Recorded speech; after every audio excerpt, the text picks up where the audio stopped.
Una delle attività che Arsenal svolge è il fundraising, ovvero sostiene le aziende sanitarie del Veneto nell'individuazione di opportunità di finanziamento a livello regionale, nazionale e internazionale nell'ambito dell'e-health. Nella pratica la nostra attività si basa sul monitoraggio dei bandi e alla partecipazione delle consultazioni pubbliche per indirizzare i futuri temi di programmazione.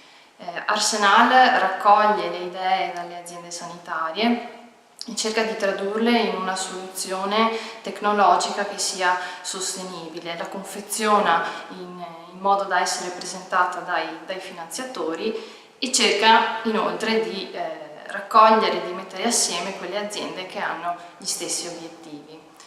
Arsenal nel fundraising dà anche un supporto per quanto riguarda la parte amministrativa.